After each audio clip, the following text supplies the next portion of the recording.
Imagine a world where folklore comes alive on a map, where the very landscape tells stories of devils and giants and mermaids. What if I told you that researchers have already created such a map, blending centuries old tales with cutting edge technology and Renaissance art? This is a map of the supernatural beings of Pomerania, a culturally rich region spanning modern day Germany and Poland. The map isn't just about myths, it is about connecting stories to the very land we walk on. Today, we'll dive into the creation of this map, its stunning design, and the incredible insights it provides.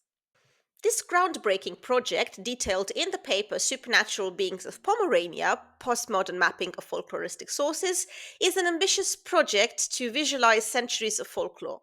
It is more than just mapping locations, it is about reviving the cultural imagination of a region very much shaped by its history and geography.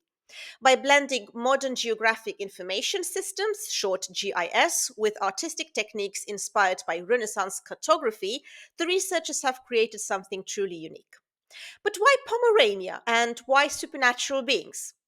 Pomerania is a region that has shifted between Polish and German rule. It is a cultural crossroads. Its history of border changes, ethnic diversity, and rich folklore makes it the perfect candidate for a project like this one. Supernatural stories are deeply tied to the natural landscape, like giants rolling boulders, will o' the wisps flickering in wetlands, and mermaids lurking in rivers. These tales reflect not only the fears and beliefs of the past, but also how people interpreted their own surroundings. The map brings these connections to life, placing myths exactly where they were born. So the project had three main objectives. First, to visualize the spatial distribution of supernatural beings from Pomeranian folklore. Second, to merge modern GIS technology with artistic elements reminiscent of Renaissance maps. And third, to create a tool that is both academically rigorous and visually captivating, so it would appeal to all kinds of interested people, for example, scholars and educators and casual viewers alike. The project's foundation lies in folklore collected by 19th and early 20th century ethnographers. These researchers used to document myths and legends tied to specific locations in Pomerania. Key sources include Sagenbuch des preußischen Staates by Johann Georg Theodor Kresse, which describes places like the Devil's Stone near the river, where locals claim he sat to rest.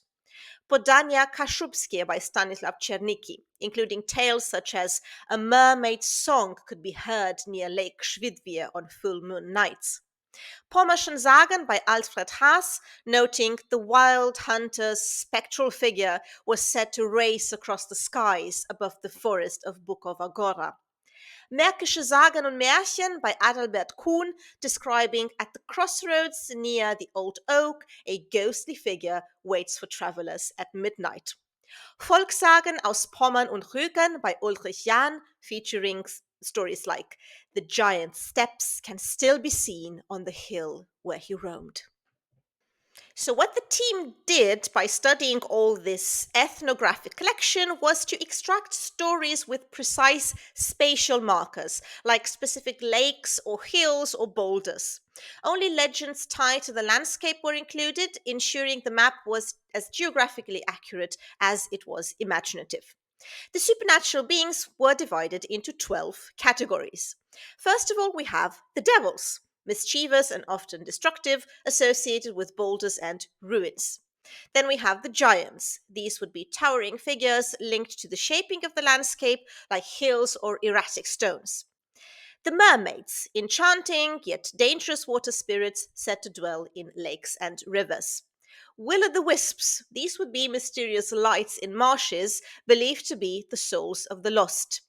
Gnomes, the small and magical beings guarding treasures or aiding households. Wild hunters, the spectral riders racing across stormy skies with barking dogs. The ghosts, the spirits tied to tragic events, often haunting crossroads and ruins. The dragons, the serpentine creatures lurking in wetlands, linked to local fears of the unknown. Apparitions, vague, otherworldly forms that defy common explanation. Nightmares, the demonic beings haunting sleepers, causing night terrors. The household spirits, the protective ancestors believed to reside near hearths. And last but not least, the werewolves, the cursed humans transforming into wolves under magical influence. They began by pinpointing the locations mentioned in these legends.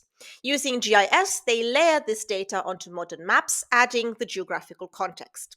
For instance, giants often appear near glacial formations, reflecting how people used to explain these natural features.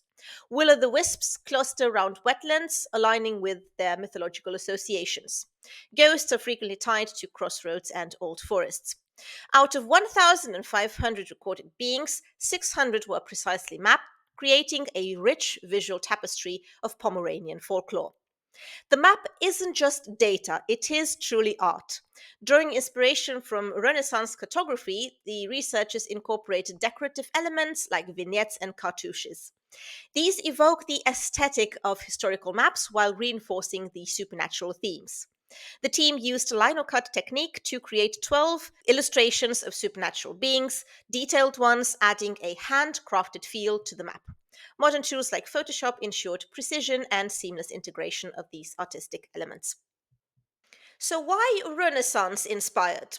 Well, Renaissance cartography saw maps evolve from purely functional tools to objects of aesthetic and intellectual admiration. Maps became sophisticated works of art, showcasing the cultural refinement and knowledge of their owners, and were even considered to be an artistic genre in the Italian Renaissance. Several key aspects of this type of cartography influenced the creation of the map, depicting supernatural beings, and these include: first of all, the aesthetic appeal. Renaissance maps were known for elaborate decorations, they were rich in illustrations, and also marginalia, vignettes, and so on. And these elements definitely added visual appeal. Then you have this element of intrigue and exploration. They often included fantastical elements alongside real geographical content, encouraging viewers to explore and discover the interconnectedness of the depicted phenomena. The map of supernatural beings follows this approach by placing creatures within specific landscapes, prompting viewers to consider the relationship between folklore and the natural world. And then you have this whole blending of science and art, because Renaissance cartography marked a significant period where science and art basically came together, they intertwined.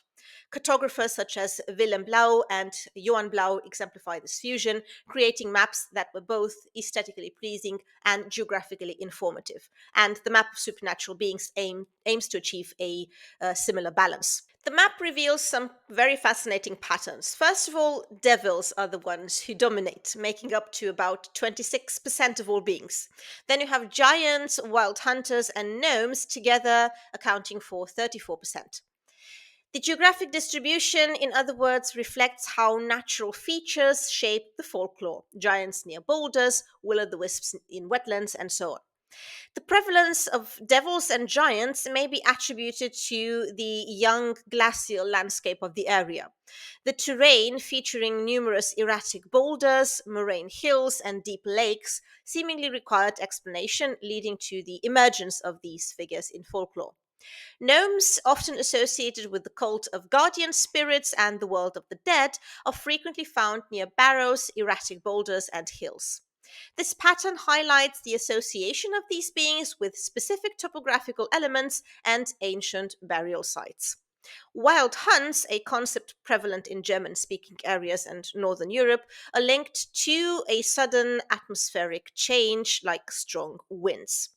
The representation on the map reflects the region's cultural beliefs and the attempt to explain natural events through folklore. So while this project is limited to this very specific geographical region, it goes beyond Pomerania. It's a blueprint for preserving cultural heritage through maps. Imagine similar maps for other regions, bringing folklore to life in new ways.